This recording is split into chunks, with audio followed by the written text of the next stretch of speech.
May profits be upon you. Welcome to another weekly Forex forecast. We're looking at the US dollar index.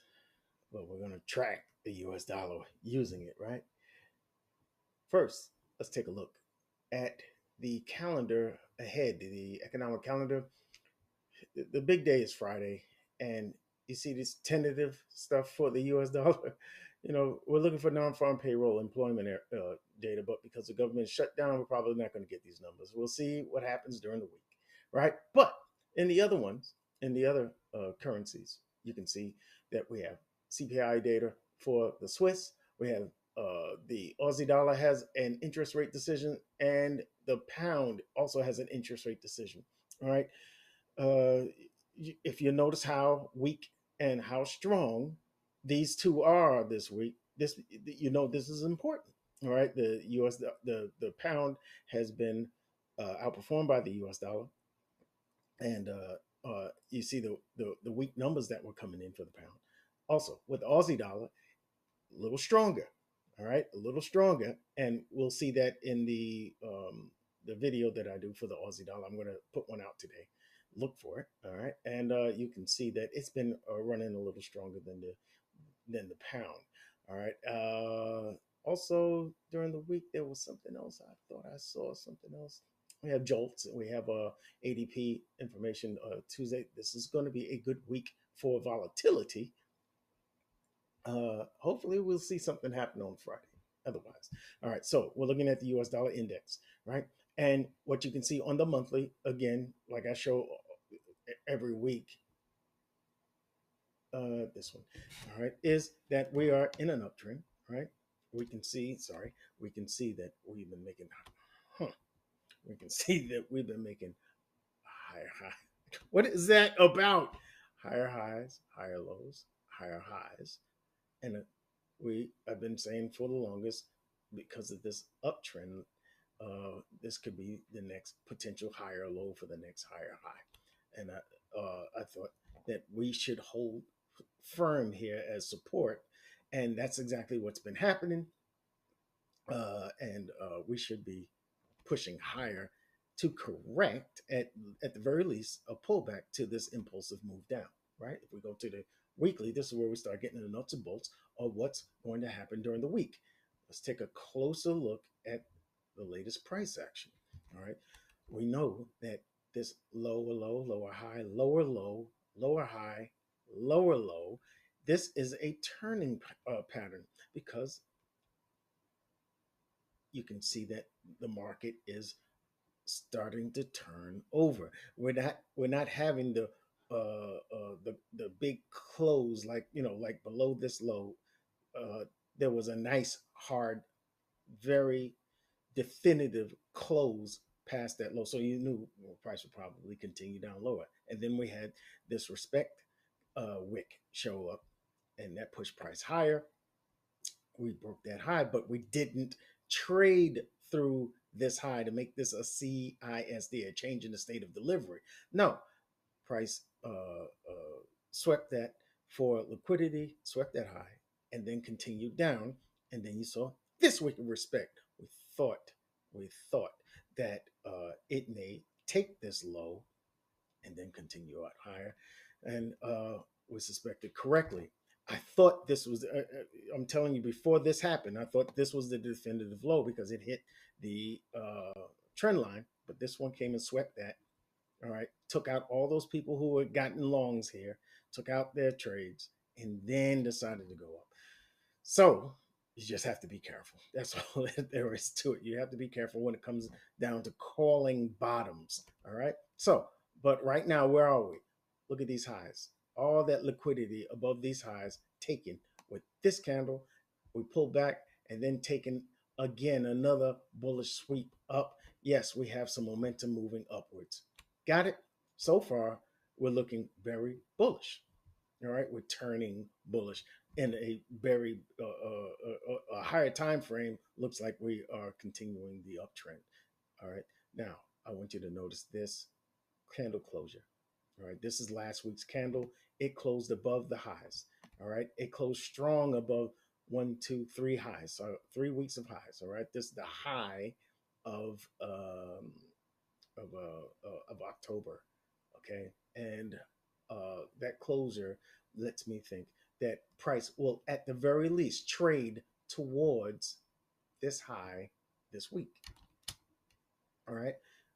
Now you might see price open up. Sorry, you might see price open up right here and push down. All right. But what am I looking for? This is the candle. This is the candle open. This is the candle open here. What we're looking for is a push down and then a move higher, an expansion higher, and then a closure at the top. That's what we're looking for. And that's what I'm looking for this week. I want to see this high be liquidated, all right, towards this high, and then maybe this high. But right now, I want to see this candle open, wick down, and then expand higher. All right, that would be the third candle to form a bullish fair value gap here for price to pull back into and then push higher from. If we go to the daily, all right, what we can see is these wicks here, this wick and this wick. All right, this is a sell to buy. Sell to buy wicks. All right. On the lower time frames, this is an area of demand, and you look for price to come back into that demand and push higher. I'm going to show you what I mean on the lower time frame, but I'm looking for price to trade up into this high. All right. Once it opens right around here, once it opens up around here, I'm looking for price to trade up into this high after a dip lower and then push higher and then a closure up there. So we'll have that kind of situation. Okay. All right. Look at the 4 hour. I want to show you this. On the 4 hour, these are the sell to buy wicks, all right, that we saw on the daily. This is forming an area of demand. What I like is, see that little dip there, that the wick, all right, that is a liquidity point, and you want to see that. You want to see that directly above an area of demand, because this induces, if I can just get something to write with, it induces price people to take think that once they take that, once that's low is taken, it takes some traders will look at it as an area to go long from. Sorry, I can't seem to get out of this. There you go. I'm looking for traders to take longs after this low is taken. All right, but we know that there is a demand zone here. This is a sell to buy, a stronger buy. This is an order block, folks, and I'm looking for price to be attracted to this as an internal range liquidity move to external range liquidity up here. All right. Internal range liquidity to external range liquidity. This is the move I'm looking for. I love to see the liquidity. I want to see a liquidity event before price moves higher. And right at this, the mitigation of this order block, I'm expecting that to happen. Okay. Now, I want you to take a very close look at this, because there's something that we got to be wary of. Come on, man. What is going on? There you go. All right. You see, there is a demand zone. I mean, a fair value gap here. All right. Price could very well see this little candle here. This was the candle. This candle closed within the range of this candle. All right, and you kind of think you want to see it close above. That way, you know that the next candle will trade towards the high and keep going higher. But because it closed within the range of this candle, all right, the whole entire range, the low and high, it closed within the range. You think the next candle is going to trade towards the low of the current candle. And this is what happened, traded towards the low. I'm looking for this fair value gap to be mitigated. Now, do I have a lot of confidence that it will hold price? No, I do not. Why? Because this candle did not close above that high. It didn't even, the range of it didn't even take that high. You understand? I think there's an intent to go lower here. And we may see a disrespect of this fair value gap. I'm not expecting it. I'm watching out for it. Do you understand that the difference? I'm watching out for it. If price does close below this low, sorry, I don't know what's going on there.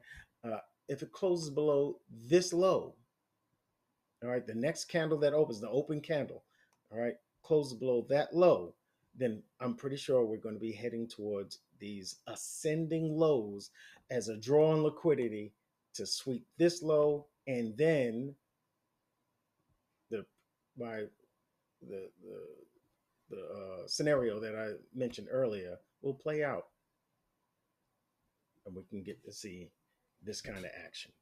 All right, I like this demand zone because it expanded through this high here. It expanded through that high. This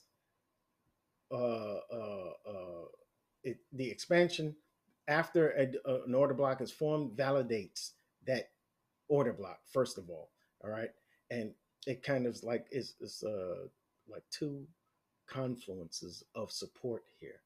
All right, so when if price comes back to here, I'm expecting it to hold for higher prices. I hope you enjoyed this video. Hey, I'm going to put out some more videos today. This is the first one. I always start with the US dollar index, so make sure you look out for them. All right, and do leave a like or a boost, and don't forget to subscribe so you don't miss any of my updates. All right, I always update throughout the week. You can look in my past posts and see that I constantly update my trade ideas. All right, I'll see you in the next video. Thank you for watching. May profits be upon you.